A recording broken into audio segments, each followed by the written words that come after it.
What's the most evil thing someone did while you were asleep? When I woke up with random bruises all over my hips, I joked to my boyfriend that I'm just a girl. But a week later, when they covered my entire body, I started panicking.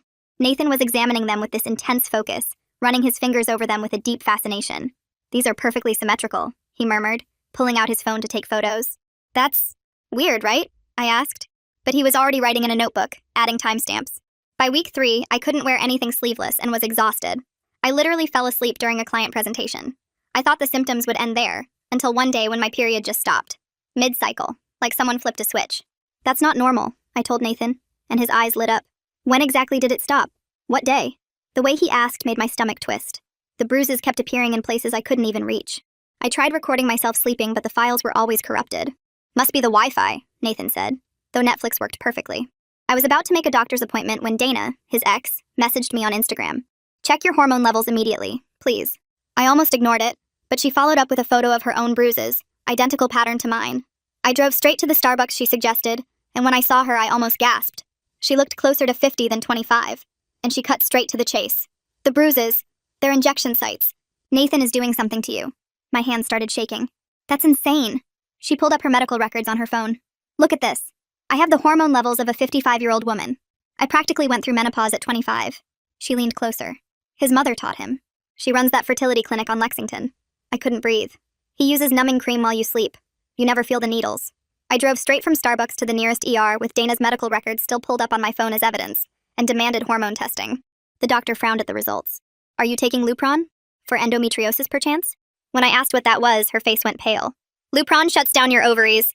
We use it for endometriosis or IVF, but in high doses it can cause permanent damage." That night I forced myself to stay awake, fighting the bone-deep exhaustion. It was 3 a.m. when I felt the cold cream on my hip, then numbness spreading. Through slitted eyes, I watched Nathan pull out a syringe, finding the exact spot to insert into. I knew catching him in the act meant putting myself in danger, so I forced myself to lie still while my heart pounded so hard I thought he'd hear it. The next day while he was at work, I tore apart our apartment. Nothing. Then I remembered the guitar case he never touched. I opened it up and felt my heart drop. Inside were vials of Lupron with my name on prescriptions I'd never seen. Syringes, lidocaine cream. His notebook made me vomit. My exact hormone levels predicted weeks in advance, all matching my blood work perfectly. I must have been sitting there for hours before I heard him come home, and confronted him immediately. "What is this?" I asked, throwing the notebook at his chest. He didn't even flinch. "You said you wanted to make a difference." His voice was calm, almost proud. "What are you talking about?" I was screaming now. "Your eggs are helping infertile couples. 3 babies are already on the way." The room spun. "My eggs?" He pulled up his laptop, showing me security footage from his mother's clinic. There I was, seemingly awake, signing consent forms. "I don't remember this." He shrugged. "The sedative causes amnesia but keeps you compliant. Mom's been perfecting it for years." I couldn't stand. "When I thought I had appendicitis and got surgery from the free guy your mom recommended." "Yeah, that was egg retrieval," he laughed. "We managed to retrieve 67 eggs.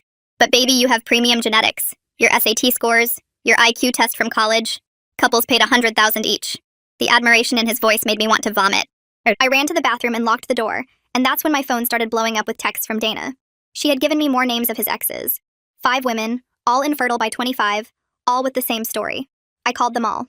Nathan's mother had been doing this for 15 years. I burst out and found him standing by the doorway smirking. I lunged, but my body was too weak. He caught my wrists.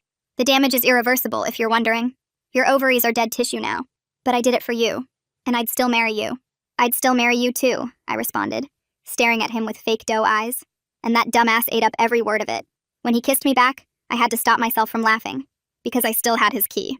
I knew his schedule. He'd taught me exactly how to use syringes. And soon he'd wake up to the same nightmare he'd given 15 women. Except his would never end. The alarm on my phone went off at 4:30 a.m., and I reached over to silence it before Nathan could wake up. My bag was already packed with the vials, his notebook and photos I'd taken of everything in the guitar case.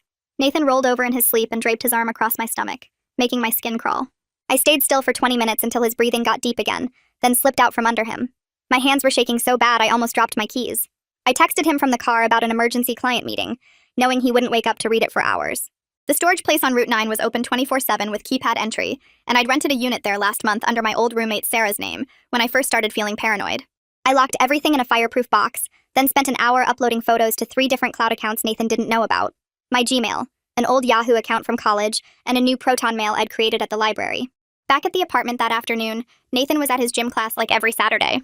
I used the drill I'd bought at Home Depot to install a new deadbolt on my bedroom door. The The smart home stuff he'd put in took longer to figure out.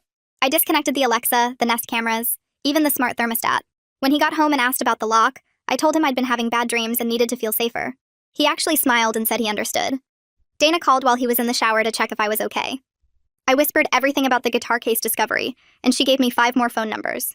She said Nathan got worse with each woman, more controlling, and that 2 of them had tried going to police but got nowhere. The next few days blurred together.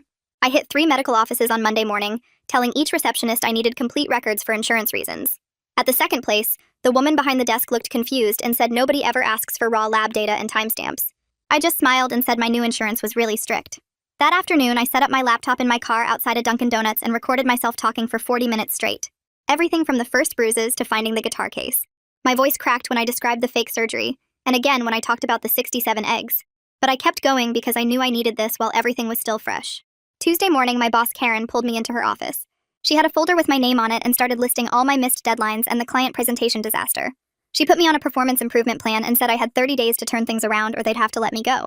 I wanted to scream that I was being slowly poisoned and harvested like some kind of farm animal, but I just nodded and promised to do better. The rage was so strong I had to dig my nails into my palms. I found the studio apartment that same afternoon during my lunch break. It was small and smelled weird, but the landlord took cash and didn't ask for references. Month-to-month lease starting immediately. I gave him 1,220s from various ATM withdrawals.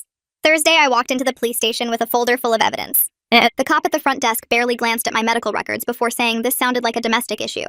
Maybe I should try family court if I wanted a restraining order. I stood there for a full minute just staring at him before walking out. That's when I called the victim's legal clinic Dana had mentioned. They connected me with Nora Simpson the next day. She specialized in medical assault cases, and her office walls were covered with newspaper clippings about cases she'd won.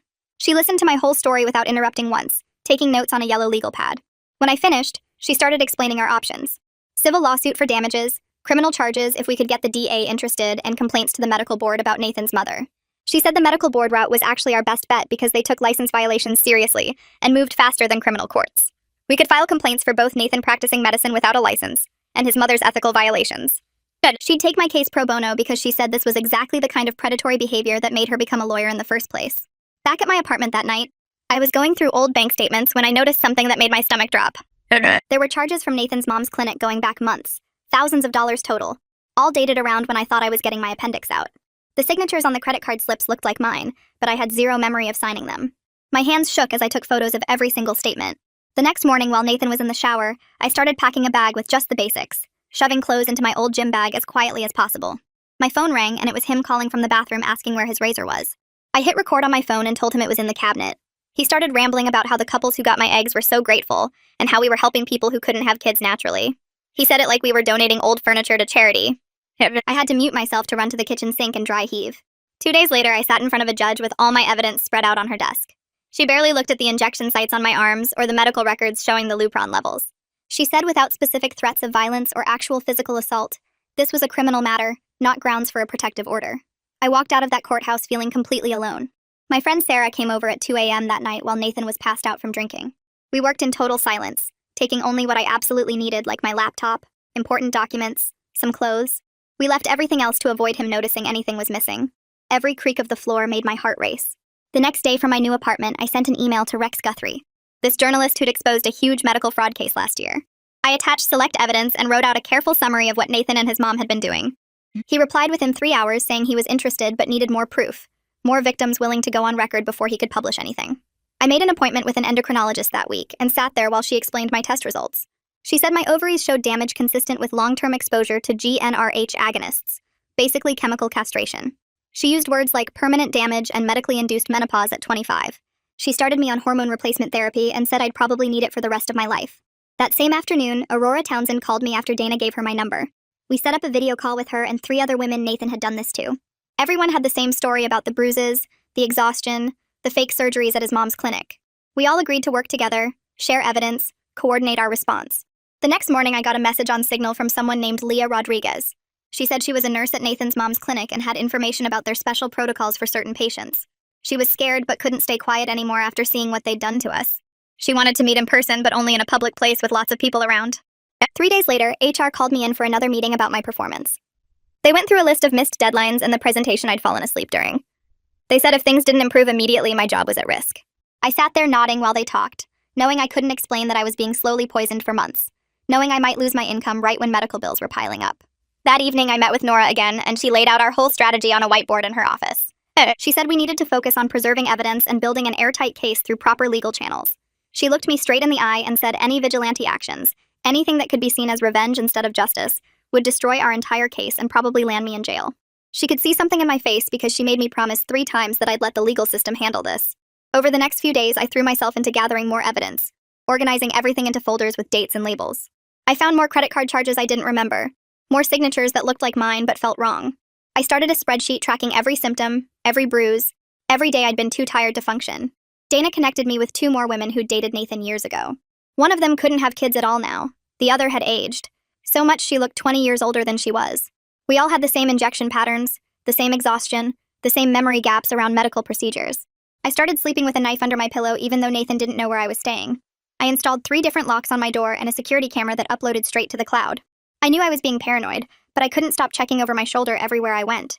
My body was falling apart from the hormone damage with hot flashes that made me sweat through my sheets, and bone pain that kept me up all night. The hormone replacement helped a little, but the doctor said recovery would take months if it happened at all. I kept all of Nathan's texts where he asked about getting back together, where he said he missed me, where he said we could start fresh. I forwarded everything to Nora and the police even though they still hadn't done anything about my criminal complaint. Nora called me the next morning saying we needed to move fast with the state medical board complaint. I met her at her office where Dana and 3 other victims were already waiting with their sworn statements printed out. We spent 4 hours going through every detail, making sure our allegations would trigger the mandatory investigation protocols Nora knew about from previous cases. She typed while we talked, formatting everything into the specific language the board needed to hear. My hands shook as I signed my statement describing the bruises, the exhaustion, the stolen eggs. Rex showed up just as we finished and pulled me aside to explain Freedom of Information Act requests. He had a stack of forms ready for the clinic's inspection history, previous complaints, anything that might show a pattern. The paperwork was mind-numbing, but Rex said these documents often revealed cover-ups that victims never knew about. I filled out form after form while he explained how government agencies tried to avoid releasing damaging information. That afternoon, Dana texted me a link she found about Nathan's mother. My stomach dropped when I saw she sat on the board of directors at 2 major hospitals in our area. She was on committees that reviewed ethics complaints, which explained why previous victims got nowhere when they tried to report her. The woman who destroyed our bodies was literally investigating herself. I couldn't sleep that night, my mind racing with everything we still needed to prove. At 3 a.m., I found myself getting dressed and grabbing my car keys. My body moved on its own, driving toward Nathan's apartment like I was pulled by a magnet. I needed more evidence, something we'd missed, something that would guarantee they couldn't escape justice. I made it halfway there before forcing myself to pull into a gas station parking lot. My hands gripped the steering wheel so hard my knuckles turned white. Going back would be stupid and dangerous and could ruin everything Nora was building. I sat there for an hour before finally turning around and driving back to my temporary place. The next day, Rex called with information from his private investigator. 3 previous patients had filed complaints against the clinic that got settled with non-disclosure agreements. The amounts were huge, enough to buy silence and make problems disappear. One woman got $200,000, another got $350,000, the third got $500,000. All 3 signed agreements never to discuss what happened to them. Requested Reds is on Spotify now. Check out link in the description or comments. Rex had their names but couldn't contact them without violating the NDAs. Our victim coalition met at Nora's office that weekend to calculate damages. We brought medical bills, therapy receipts, documentation of lost wages from being too sick to work. The hormone treatments alone were costing me $800 a month. Dana had spent $30,000 on failed fertility treatments before learning her ovaries were destroyed. Aurora had lost her job after months of exhaustion and medical appointments. When Nora added everything up, the number made us all go quiet. We were looking at millions in damages, and that was just the financial costs. She explained we'd file as a group for maximum impact, showing the pattern of abuse. I knew I needed Nathan to incriminate himself more, so I called him that night while recording on my laptop. I played dumb, asking questions about the eggs like I was trying to understand. He couldn't help bragging about the premium genetics, how my SAT scores and college IQ test made me worth so much. He actually laughed, describing how couples paid $100,000 each for eggs from someone with my educational background. His pride in what he'd done made my skin crawl, but I kept him talking for 20 minutes, getting every detail on tape. Rex met me at a coffee shop downtown the next morning looking frustrated. He'd been investigating for weeks but needed someone from inside the clinic to go on record. Without an insider confirming the systematic nature of the operation, he could only report on individual victims. He needed proof this was an organized scheme, not just Nathan acting alone. I remembered Leah saying she had more information but was scared to go fully public. 2 weeks later, an official letter arrived from the medical board acknowledging our complaint. They'd opened a preliminary investigation and needed additional statements and documentation within 30 days. It was the first real sign that someone in authority was taking this seriously, instead of dismissing us as hysterical women. Nora said this was huge, that the board rarely moved this fast unless they saw clear evidence of violations. We spent the next 3 days gathering every piece of documentation they requested. Then a letter came from the clinic offering me a complimentary consultation to discuss my concerns. The language was friendly, talking about resolving misunderstandings and ensuring patient satisfaction. Nora took one look at it and recognized exactly what it was. They wanted to get me alone in a room to sign an NDA, probably with a check attached to make it tempting. She told me not to respond at all, not even to decline, because any direct contact could be twisted later. The clinic was getting nervous and starting to make moves to protect themselves. 3 days later, I was walking out of my office building for lunch when I saw Nathan standing by the entrance. My whole body went cold. He started walking toward me with his hands up like he was being peaceful. I pulled out my phone immediately and started recording. He kept saying we needed to talk about working things out. I backed away and dialed 911 while keeping the camera on him. The dispatcher asked if I was in immediate danger. I told her about the restraining order I'd filed for. Nathan heard me mention police and started backing away fast. By the time the cops showed up 10 minutes later, he was long gone. I gave them the video and filed another report. The next morning, I sat in front of the judge with all my documentation spread out. She looked at the stalking incident report from yesterday. She reviewed the pattern of him showing up places. After 20 minutes, she signed the temporary restraining order. It was only good for 2 weeks, but it was something. Nora called me that afternoon about the vials I'd saved from Nathan's guitar case. She'd found an independent lab that could test them properly. We needed to establish chain of custody for court. I met her at the lab with the vials in a sealed bag I hadn't opened. The technician photographed everything and had me sign forms. They said results would take a week. Nora explained they'd test for the drug composition and dust for fingerprints. She wanted ironclad evidence linking Nathan directly to the injections. A week later, the results came back exactly like we expected. The vials contained pharmaceutical-grade Lupron at concentrations used for chemical castration. They found multiple clear fingerprints on the vials and syringes. Nora had gotten Nathan's prints from his arrest records. Every single print matched perfectly. We finally had physical proof he'd been handling these drugs. The lab tech said the fingerprints were fresh and undegraded. This wasn't old evidence, but recent handling. Leah called me that same day saying she was ready to go on record. She'd been wrestling with her conscience for weeks. She agreed to provide a sworn affidavit about everything she'd seen at the clinic.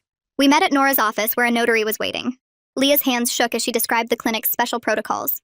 She explained how they sedated certain patients without proper consent. She'd seen them backdate forms to cover their tracks. She named specific dates when she'd witnessed Nathan's mother directing these procedures. She described the separate filing system for special cases like mine. Rex had been waiting for exactly this kind of insider testimony.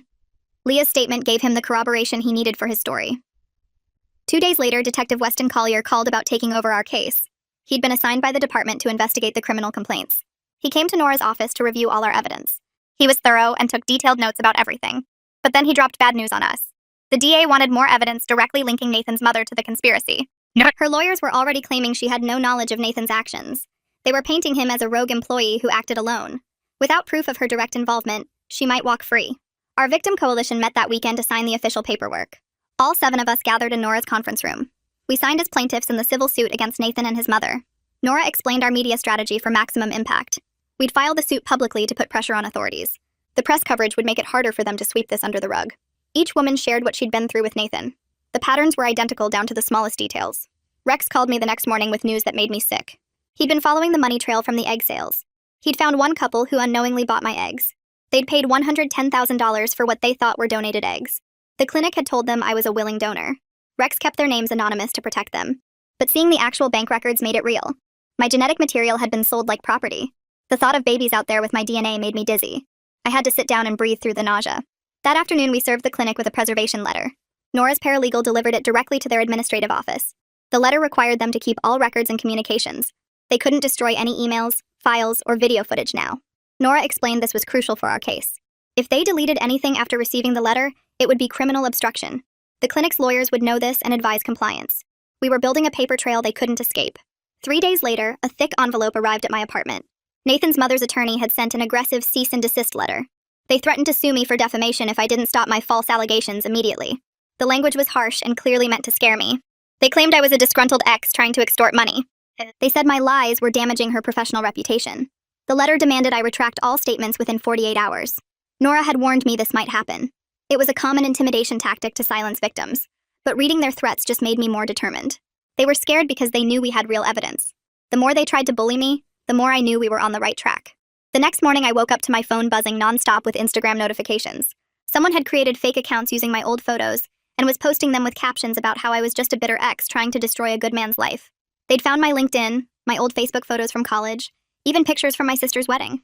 The comments were brutal, calling me every name you can imagine, saying I deserved what happened, that I was probably lying about everything.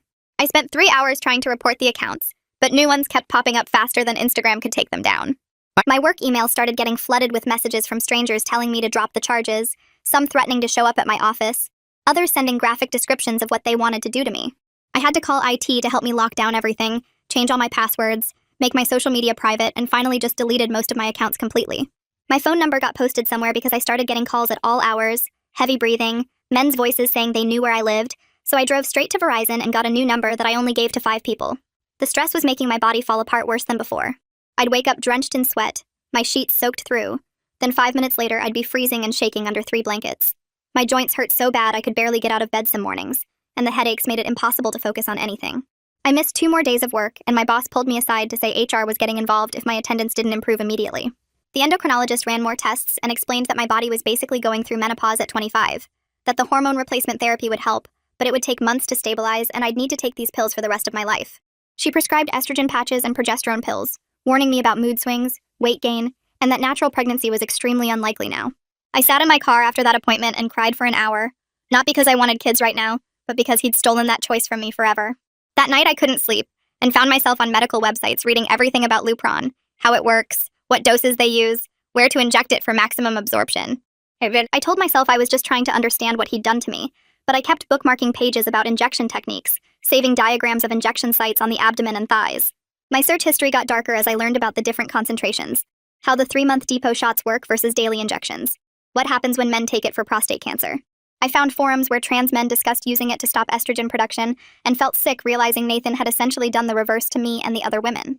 I stayed up until 4 a.m. watching YouTube videos of nurses demonstrating subcutaneous injection techniques, practicing the motion with a pen against my thigh, memorizing the exact angle and depth needed. The knowledge felt dangerous in my hands, and I kept thinking about that key I still had to his apartment, how easy it would be to do to him what he'd done to us.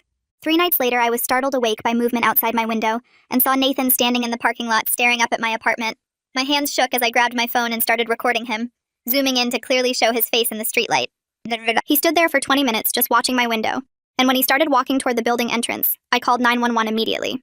The dispatcher kept me on the line while I described what was happening, and I could hear the sirens getting closer as Nathan suddenly turned and ran back to his car. The cops showed up 5 minutes after he left, took my statement, looked at the video, and said they'd add it to the report for violating the restraining order. The next morning, Nora called me into her office, and I could tell from her face she knew something. She sat me down and spoke very carefully about how she understood my anger, how she'd seen that look in my eyes when I talked about the injections, but that any attempt at revenge would destroy our entire case. She made me look her in the eye and promise I wouldn't do anything stupid, that I'd let the legal system handle it, that she'd personally make sure he paid for what he'd done, but only if I stayed clean. I promised her I would, but we both knew I was lying, and she made me give her the key to Nathan's apartment right then and there. Detective Collier called that afternoon with a plan to get Nathan talking on a recorded line about the technical details, saying the DA needed more evidence connecting his mother to the conspiracy. I spent an hour preparing, writing down specific questions to ask, practicing how to sound casual while getting him to admit things. When Nathan answered, he sounded happy to hear from me, like we were old friends catching up and I had to force myself not to throw up. I asked him about the injections, playing dumb about how he'd managed to do it without waking me. And he actually laughed as he explained the lidocaine cream ratios, how his mom had taught him to wait exactly 15 minutes for full numbness before inserting the needle. He went into detail about the injection sites, rotating between hips and abdomen to avoid scar tissue buildup, how the 3-month Lupron depot was more efficient than daily shots. He kept talking about his mom's protocols, her sedative schedule that kept patients compliant but mobile, how she'd perfected the timing so women would sign consent forms they'd never remember. When I asked how she got away with it for so long, he said she knew which medical board members to donate to, which hospital administrators owed her favors, acting like it was all just smart business. The recording went on for 40 minutes with him bragging about their system, never once showing any guilt or awareness that he'd destroyed multiple lives. That evening my phone rang from an unknown number, and when I answered it was Nathan's mother, her voice sweet like honey, as she said she wanted to make things right. She offered to pay for all my medical treatment, said she could set me up with the best specialists, even suggested she could reverse some of the damage if I came to her clinic. When I stayed silent, she switched tactics, her voice turning cold as she said, I had no idea who I was messing with, that she had connections everywhere, that she could make sure I never worked in this city again. She said people would believe a respected doctor over some hysterical girl, that she had ways of making problems disappear, that I should think very carefully about my next move. I recorded the entire call on my laptop, her threats getting more explicit as she realized I wasn't backing down, and immediately emailed the file to Nora with a backup to my personal cloud storage. 2 days later, Nora called with incredible news that the medical board had scheduled an emergency license suspension hearing for the following week. They'd issued subpoenas for all the clinic's records, patient files, financial documents, everything going back 15 years. Rex's preliminary article about medical fraud at fertility clinics had gone viral, putting pressure on the board to act faster than anyone expected. The board members who'd been protecting Nathan's mother were suddenly distancing themselves, not wanting to be connected to the scandal when it fully broke. Nora said this was moving at light speed for a medical board investigation, that usually these things took months or years, but the media attention was forcing their hand. Leah called me that afternoon with her voice shaking but determined. She'd managed to copy dozens of consent forms from the clinic's computer system before anyone noticed. When we met at a coffee shop downtown, she spread the papers across the table with trembling hands.